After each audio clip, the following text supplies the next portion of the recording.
If you've been playing Baldur's Gate 3 Early Access for a while, you will have noticed that some races are, as of yet, conspicuously missing, but will almost certainly be added upon full release. Today we're going to explore these races in terms of their background stats and potential playstyle, and pray to the gods that truly all of these will be added in time. Now, I'm intentionally omitting some racial abilities simply because I don't think it's likely that they'll be implemented in Baldur's Gate 3 because it's a video game, and pen and paper and video games are not always a perfect match. Although not technically mentioned as a playable race in the player's handbook and only offered a brief paragraph in the book, the fact that you can meet and interact extensively with the Duergar or Grey Dwarves in EA tells us that they will almost certainly be a playable race in the game, given that the character models are already in the game and they even use some of their abilities, such as Enlarge. But who are, or what are the Duergar? Obviously, as implied in the name Grey Dwarf, the Duergar are a subrace of dwarves, but unlike their more noble cousins, they have a reputation for viciousness and evil, which stems from their history as a race, even prior to their descent into the Underdark.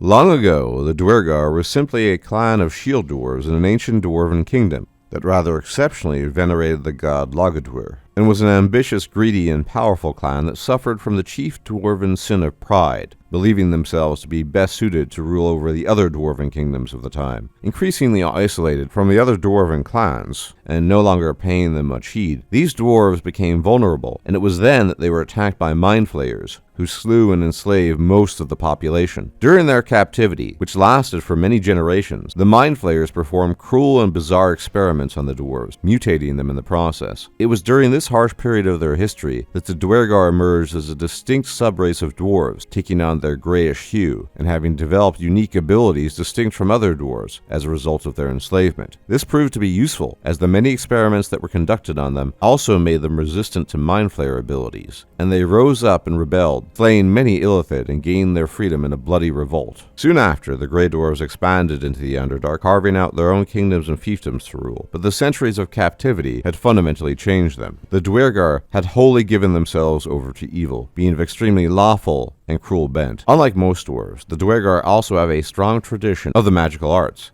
whether clerical or wizardly, and competent magic users are granted the utmost respect in Duergar culture. In terms of stats, they gain the usual Dwarven +2 to Constitution, as well as a +1 to Strength. In addition, Duergar have superior Dark Vision, extending out to 24 meters, and gain an advantage on saving throws against Charm, Illusion, and Paralysis. Perhaps most iconic are the Grey Dwarves' innate magical abilities. At level 3, a Duergar gains the ability to cast Enlarge or Reduce on himself, and at 5th level, Invisibility, once per long rest. Obviously, Duergar would be well suited to the warrior classes, like all dwarves, but their added magical abilities make for other interesting possible combinations, such as rogues or wizards, if only based on their traditions. Gnomes. What would D&D be without them? And more importantly, what would Baldur's Gate 3 be without them? Gnomes are 100% guaranteed to be in the game, as this has been officially confirmed by the CEO of Lorien himself, Sven Vinke. Now, not much is known about the earliest history of the gnomes of Faerun, other than the fact that they were and always have been scattered about, unlike the elves and dwarves who had forged great empires and liked to make a big scene in the process. Gnomes prefer to be in the background and mind their own business. Unlike these other races, gnomes lack a concrete, well-documented history. Although highly intellectual, adventurous, and curious, they're not prone to seeking fame the way humans do, and lack the pride of dwarves and the arrogance of elves. In terms of their appearance, gnomes appear to be a cross between elves, dwarves, and halflings, short but not too stocky, with pointed ears and occasionally sporting a beard. Gnomes take delight in life, enjoying every moment of invention, investigation, creation, and play, and could be regarded as the most approachable of all races.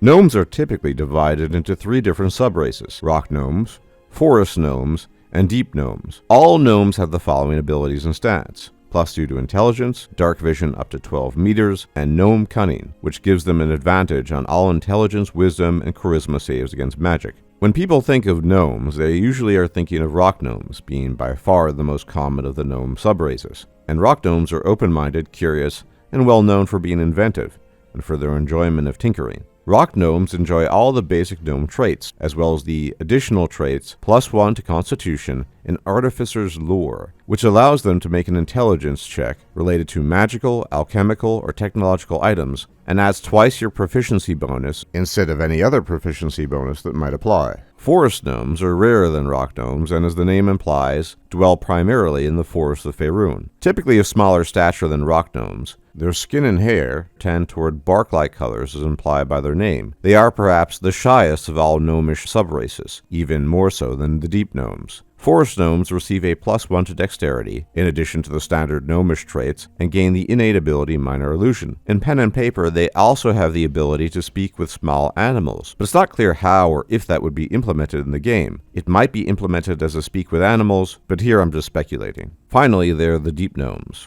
or Svirfneblin, gnomes that dwell in the Underdark, the type of gnome we encounter the most in EA when we venture into the Underdark. Unlike Drow or Duergar, the Deep Gnomes have no tragic tale behind their descent, but as with other gnomes, neither is there any meticulous record-keeping of their descent into the Underdark. They simply have been there for a very long time, and unlike many creatures of the Underdark, the Deep Gnomes are not typically malicious or evil.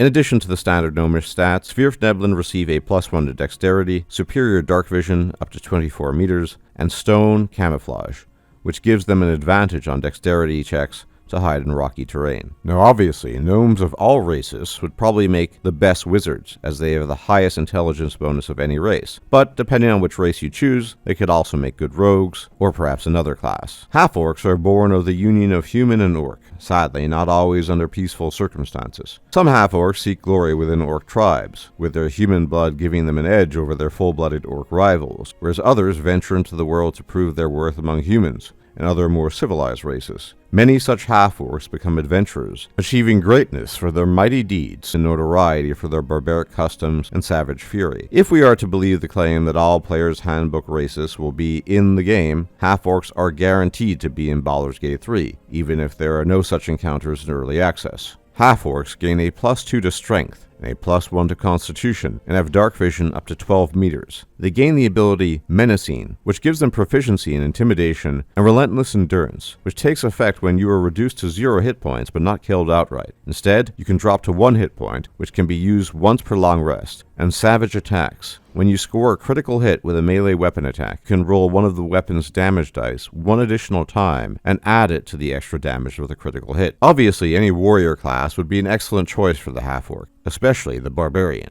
The final missing race is an iffy one, because although it is certainly in the player's handbook, it's not entirely clear if this race will be in Baldur's Gate 3. I am, of course, speaking of the Dragonborn. So far, we've seen no trace of them in early access. However, that doesn't mean that they won't be in the game in full release. We can only hope. The origins of the Dragonborn are shrouded in mystery, and there's no one version of their creation, but their living history is better known. Dragonborn originally hail from Toral's twin planet Abeir, where they were enslaved by draconic overlords who had ruled over much of Toral's lost twin, and led a rebellion against them. Later on, during the Spell Plague, when the twin yet separate planets of Abeir and Toral merged for a time, many Dragonborn were transported to Toral, where they have since remained. They're clannish, orderly, and honor-bound, and are distrustful if not outright hateful of dragons, due to their history. Dragonborn gain the following advantages: +2 to Strength and +1 to Charisma, and Draconic Ancestry, which means you are distantly related to a particular kind of dragon, and you can choose a type of dragon, and this will determine the damage of your AoE breath weapon, as well as the type of resistance you gain based on this Draconic Ancestry.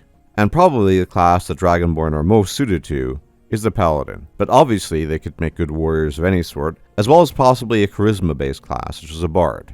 Now obviously we cannot be 100% without a shred of any doubt certain that these races will be made available, but in some cases such as gnomes and half-orcs it's pretty much 100%, with Duergar not too far behind, and Dragonborn being, well, iffy at best. Only time will tell, but hopefully these races should make for some interesting interactions going forward. As always, thank you for tuning in. Please leave a like, comment, and subscribe as it really helps out my channel, and I will check you out next time. Take care.